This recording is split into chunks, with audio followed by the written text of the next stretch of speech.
Assalamualaikum warahmatullahi wabarakatuh. Di sini saya Pujastuti akan menjelaskan definisi kualitas, biaya, dan biaya kualitas. Kualitas adalah suatu produk atau jasa di mana produk atau jasa tersebut bisa memenuhi harapan pelanggan. Sedangkan biaya adalah suatu pengorbanan di mana dalam melaksanakan proses produksi. Jadi, biaya kualitas adalah biaya-biaya yang timbul dalam penanganan masalah kualitas maupun biaya. Di kalangan praktisi, hidup itu ada 3 pandangan tentang biaya kualitas. Ada yang berpandangan bahwa semakin tinggi kualitas, maka berarti semakin tinggi pula biaya dan semakin tinggi pula harga. Dan capaian kualitas ini sangat berkesinambungan dengan biaya kualitas. Dan di sini di capaian kualitas itu ada return atau yang biasa dikenal juga dengan istilah pengembalian.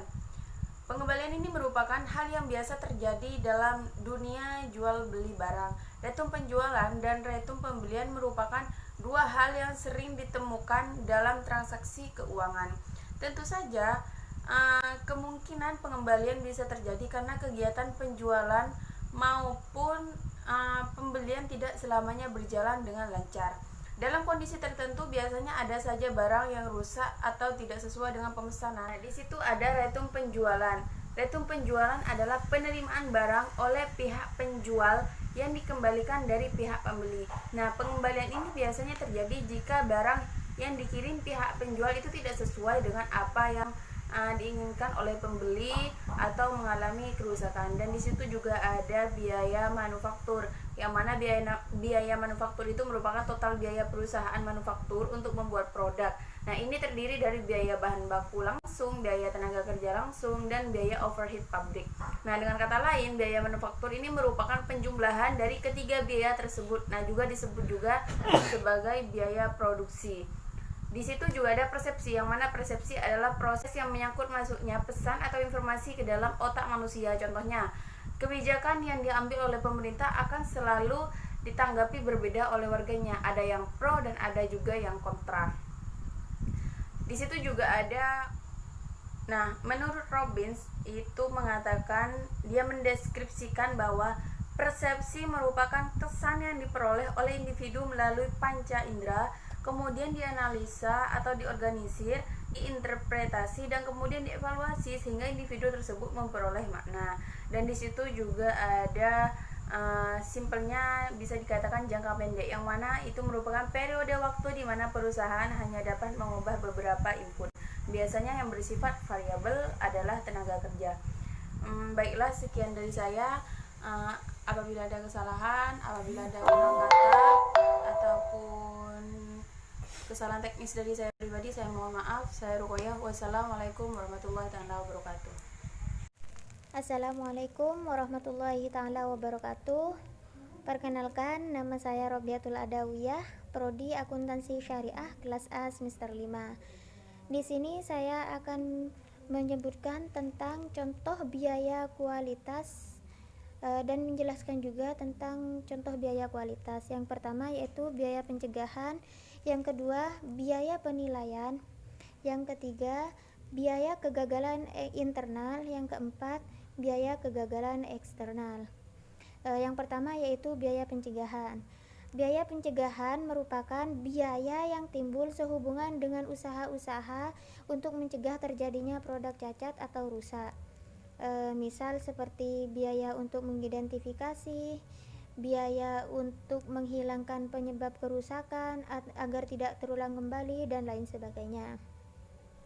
Adapun biaya dari kegagalan, contoh dari biaya dari pencegahan maksudnya, yang pertama yaitu rekayasa kualitas, yang kedua program pelatihan kualitas, yang ketiga perencanaan kualitas, yang keempat pelaporan kualitas, yang kelima pemilihan dan evaluasi pemasok, yang keenam audit kualitas, yang ketujuh siklus kualitas, yang kedelapan uji lapangan, dan yang terakhir peninjauan desain.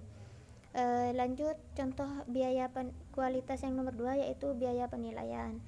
Biaya penilaian merupakan biaya yang terjadi untuk menentukan apakah produk tersebut sesuai dengan standar kualitas yang telah ditentukan ataukah sebaliknya.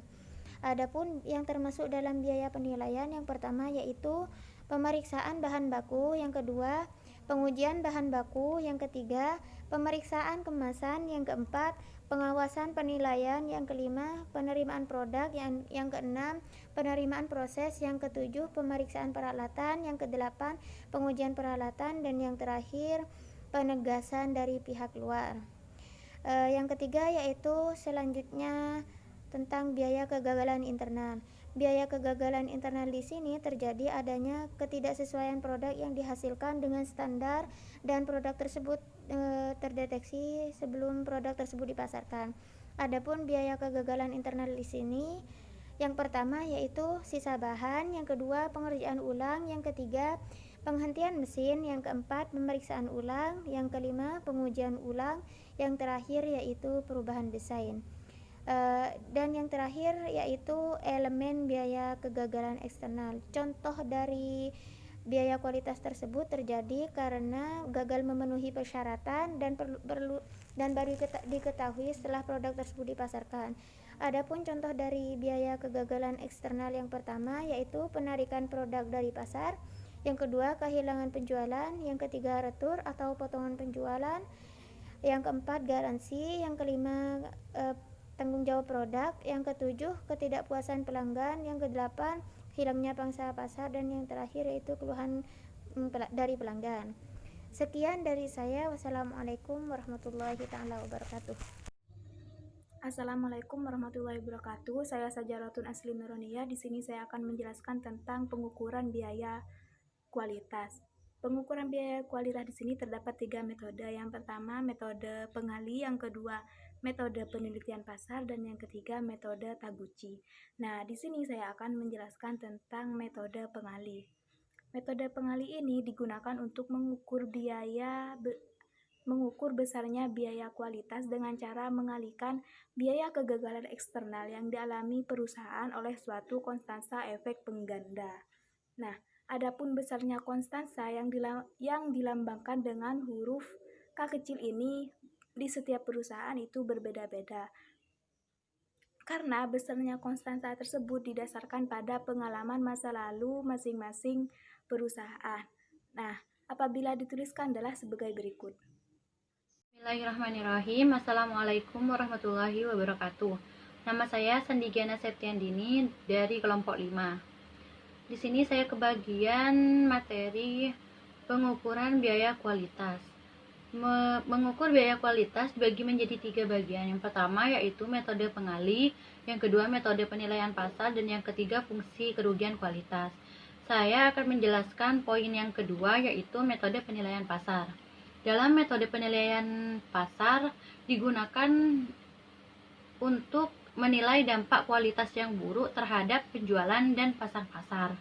Nah, untuk menilai dampak kualitas yang buruk terhadap penjualan dan pasang pasar, maka dilakukan survei pelanggan dan wawancara anggota tim penjualan perusahaan. Survei pelanggan adalah pemeriksa atau penelitian secara komprehensif. Survei yang dilakukan dalam penelitian ini biasanya dilakukan dengan menyebarkan kuesioner atau wawancara dengan tujuan untuk mengetahui siapa mereka, apa yang mereka pikir, dan yang mereka rasakan atau kecenderungan suatu tindakan.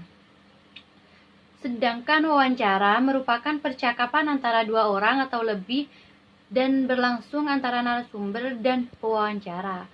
Tujuan dari wawancara adalah untuk mendapatkan informasi yang tepat dari narasumber yang terpercaya. Mungkin hanya itu yang dapat saya sampaikan, kurang dan lebihnya mohon maaf. Wassalamualaikum warahmatullahi wabarakatuh.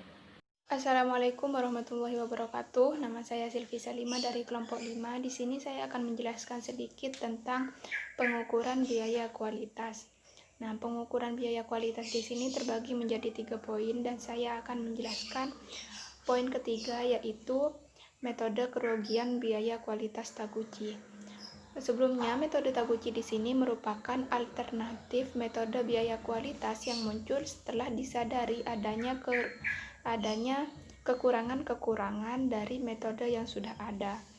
Metode Taguchi di sini mendefinisikan bahwa Biaya kualitas sebagai kerugian yang dilimpahkan kepada konsumen pada saat pengiriman produk atau barang kepada konsumen, yang mana kerugian ini nantinya akan menjadi salah satu aspek ketidakpuasan konsumen kepada perusahaan.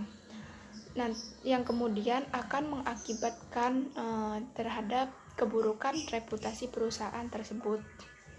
Sebagai contoh, misal suatu perusahaan itu memproduksi sebuah paku dengan diameter 2 cm dengan kurang lebihnya adalah 1 cm, maka setiap paku yang dihasilkan dengan diameter 1 dan 3 cm itu dapat diterima dan dikirimkan kepada konsumen. Namun menurut Taguchi, dalam hal kualitas ini lebih mengacu kepada pendekatan reverse quality, yang mana yang menyatakan bahwa setiap produk yang dihasilkan oleh perusahaan haruslah fit for use, atau artinya setiap produk itu harus sesuai dengan permintaan konsumen dan sesuai dengan standar yang sudah ditentukan. Taguchi berpendapat bahwa sekecil apapun penyimpangan yang terjadi itu tidak bisa diterima dan ditoleransi, karena sedikit apapun penyimpangan tersebut akan mengalami kerugian terhadap perusahaan yang bersangkutan. Mungkin hanya itu saja penjelasan dari saya, kurang lebihnya mohon